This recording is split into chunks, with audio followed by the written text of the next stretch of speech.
Nabi Musa kemudian bermunajat kepada Allah, "Wahai Tuhanku, Engkau telah menyuruhku mengsolati dan mengebumikan mayat lelaki ini. Namun masyarakat sekitar jelas-jelas menyaksikan bahwa mayat ini adalah orang yang buruk. Engkaulah yang paling tahu apakah jenazah ini patut dipuji atau dicela."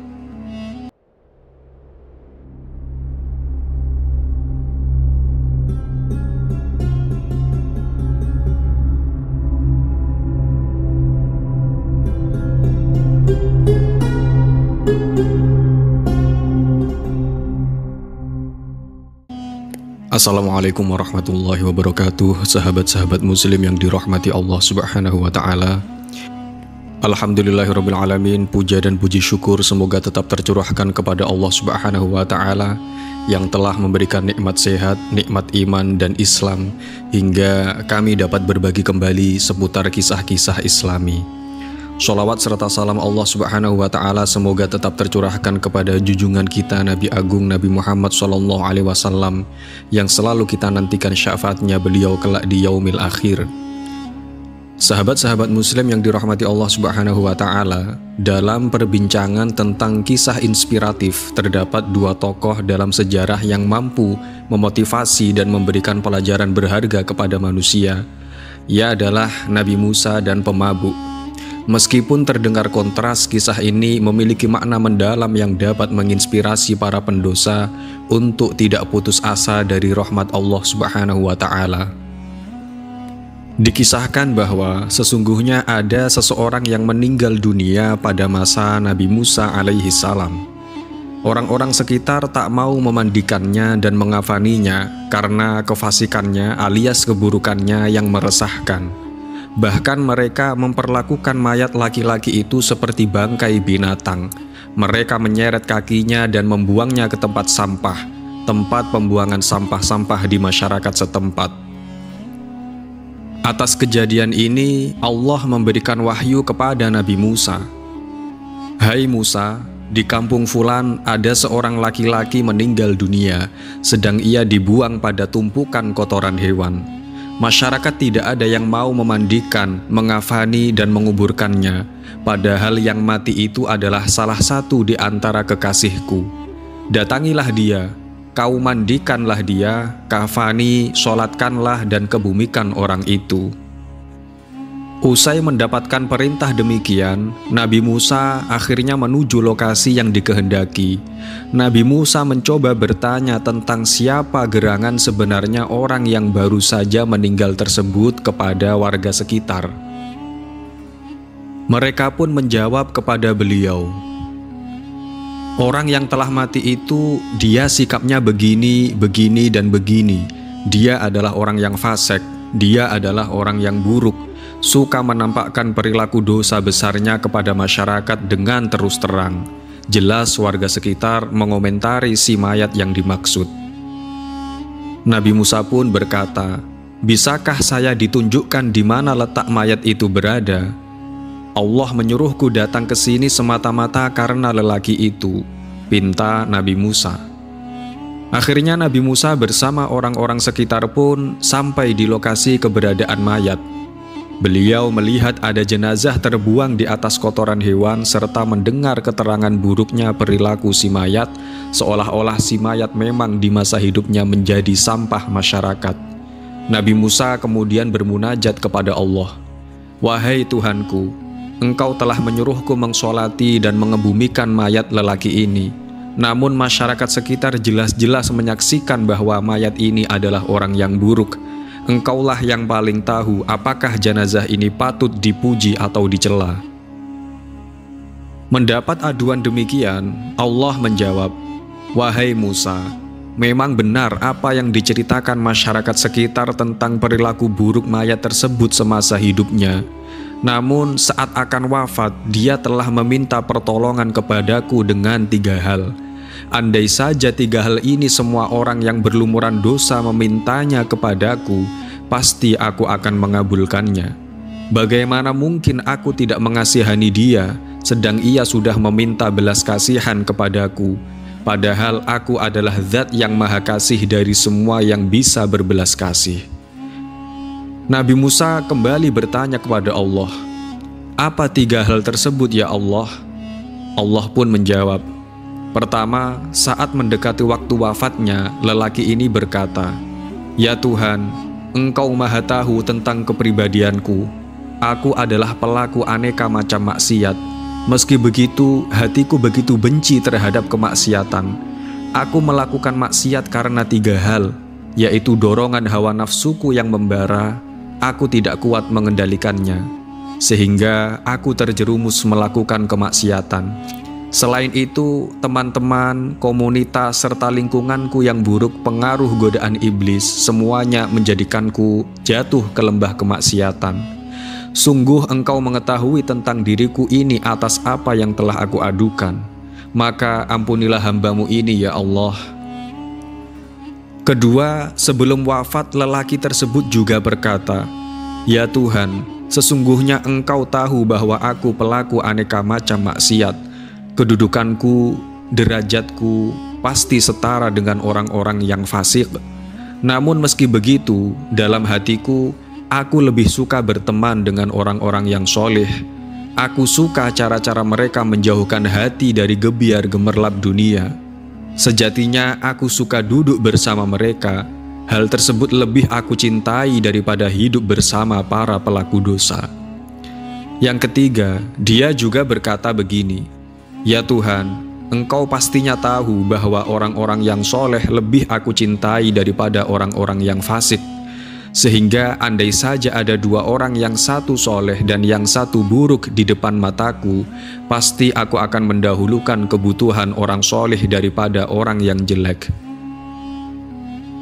Riwayat dari Wahab bin Munabbih mengatakan, lelaki itu juga berkata kepada Allah, "Ya Allah, jika Engkau mengampuni semua dosa-dosaku, para kekasih dan nabi-nabimu pasti akan bangga. Mereka akan bergembira. Setan yang menjadi musuhku dan musuhmu pasti akan bersedih hati. Jika Engkau menyiksaku sebab aneka macam dosa yang aku perbuat, setan dan teman-temannya akan bergembira ria, sedangkan para nabi dan wali-walimu akan menjadi sedih. Padahal aku yakin kebahagiaan kekasihmu lebih Engkau sukai daripada kebahagiaan setan-setan. Ampunilah dosaku ya Allah. Engkau sangat tahu atas apa yang aku sampaikan. Berikan aku belas kasihan-Mu." Allah pun berkata, "Dengan demikian aku belas kasihani dia. Aku ampuni dosa-dosanya karena aku maha pengasih dan maha penyayang, terlebih kepada orang yang mengakui atas dosanya di hadapanku. Nah, orang ini telah mengakui dosanya. Aku ampunilah dia. Wahai Musa, lakukan apa yang aku perintahkan. Atas kehormatannya, aku ampuni siapapun yang mengsolati jenazahnya dan hadir pada pemakamannya." Akhirnya, Nabi Musa pun melaksanakan apa yang diperintahkan Allah untuk mengsolati jenazah tersebut, walaupun dia dahulunya adalah seorang pemabuk, bahkan pelaku aneka macam maksiat. Sahabat-sahabat muslim yang dirahmati Allah Subhanahu wa Ta'ala, pada cerita di atas dapat kita ambil pelajaran. Pertama, kita tidak boleh memvonis siapapun sebagai ahli neraka, karena urusan surga dan neraka merupakan urusan Allah.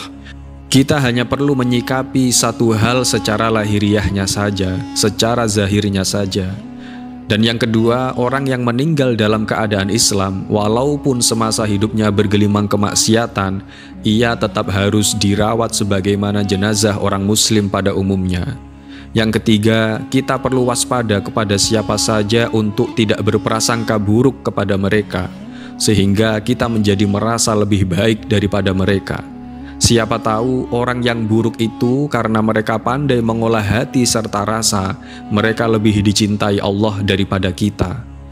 Yang keempat, sikap kita saat bertemu dengan orang yang nyata melakukan kemungkaran adalah bukan dengan cara mencaci makinya, namun ingkar di dalam hati seraya mendoakan kepada Allah supaya diberikan hidayahnya.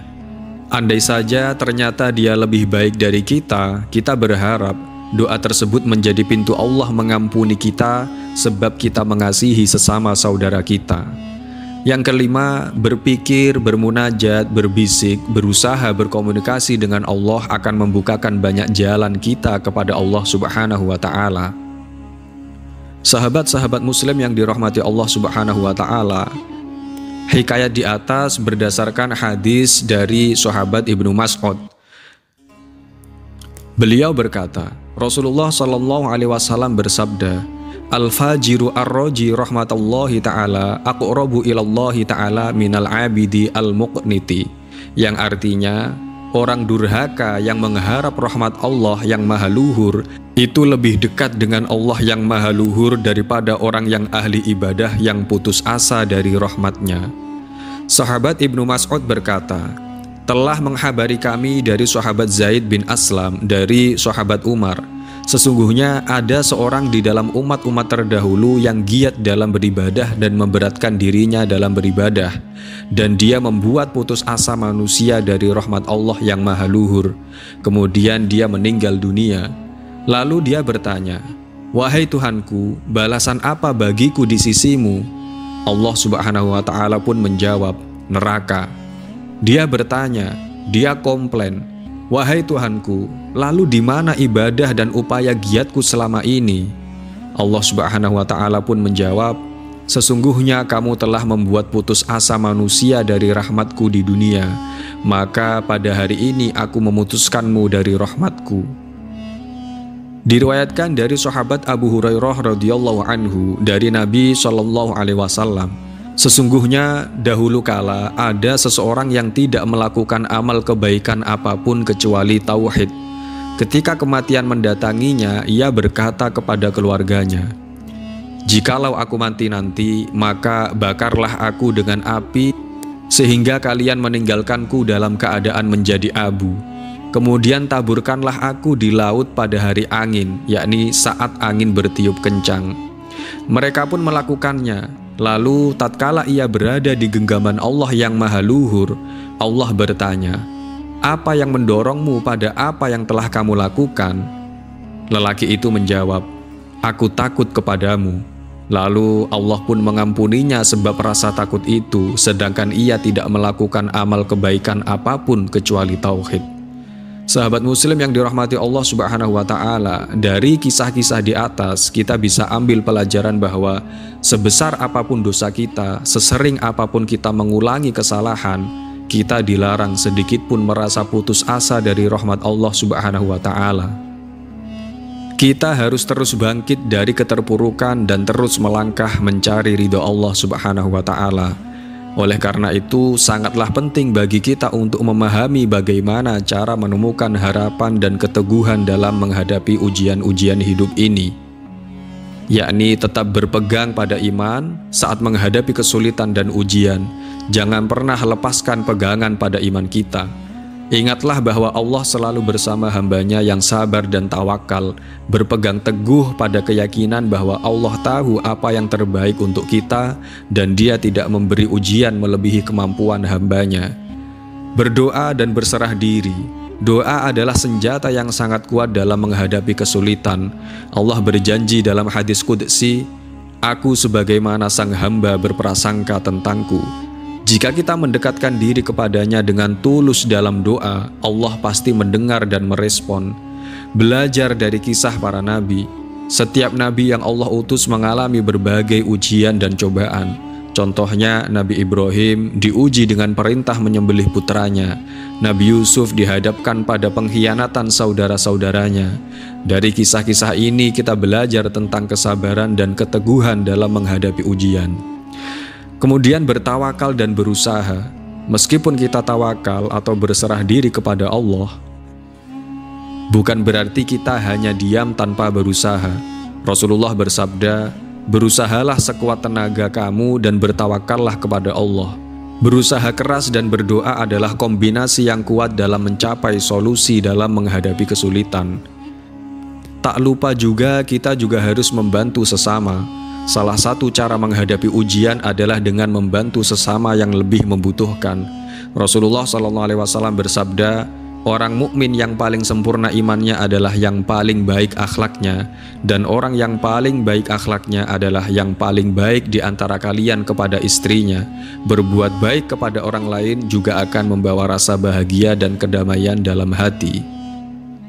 Dan yang terpenting perlu kita ketahui bahwasanya putus asa adalah termasuk dosa besar. Allah Ta'ala berfirman, wala tayasu mir rauhillahi innahu la yayasu mir rauhillahi illal qaumul kafirun, yang artinya, dan jangan kamu berputus asa dari rahmat Allah, sesungguhnya tiada berputus asa dari rahmat Allah melainkan kaum yang kafir. Dan juga terdapat larangan untuk berputus asa dalam perihal mencari rizki dan penghasilan untuk hidup di dunia, serta disebabkan kemiskinan dan kebutuhan serta datangnya musibah yang menimpa. Allah Subhanahu wa Ta'ala berfirman dalam Al-Quran surat Ar-Rum ayat 36 sampai ayat 37, yang artinya, dan apabila kami rasakan sesuatu rahmat kepada manusia, niscaya mereka gembira dengan rahmat itu. Dan apabila mereka ditimpa sesuatu musibah atau bahaya disebabkan kesalahan yang telah dikerjakan oleh tangan mereka sendiri, tiba-tiba mereka itu berputus asa. Dan apakah mereka tidak memperhatikan bahwa sesungguhnya Allah melapangkan rizki bagi siapa yang dikehendakinya, dan Dia pula lah yang menyempitkan rizki itu. Sesungguhnya pada yang demikian itu benar-benar terdapat tanda-tanda kekuasaan Allah bagi kaum yang beriman. Putus asa ini adalah dosa besar dengan kesepakatan para ulama karena ia berkonsekuensi mendustakan nas-nas yang pasti yang sudah kita sebutkan. Kemudian putus asa ini terkadang keadaan yang ia lebih parah darinya, yaitu bersikeras atas tidak terjadinya rahmat untuknya, yaitu sifat al-qunut sesuai dengan apa yang disebutkan di dalam redaksi ayat yang berbunyi, maka ia adalah orang yang berputus asa dan qunut. Dan terkadang bergabung kepada bahwa bersamaan dengan tidak adanya rahmat untuknya, siksanya akan dikeraskan layaknya orang-orang kafir, dan inilah yang dimaksudkan dengan prasangka buruk di sini. Maka perlu diperhatikan hal itu karena ia adalah sesuatu yang penting. Semoga Allah memberikan kita keteguhan dalam menghadapi ujian hidup dan mengisi hati kita dengan cahaya harapan. Amin ya rabbal alamin. Sekian dari kami, apabila banyak kesalahan mohon maaf yang sebesar-besarnya. Al-haqqu min rabbika falatakunanna minal mumtarin. Wassalamualaikum warahmatullahi wabarakatuh.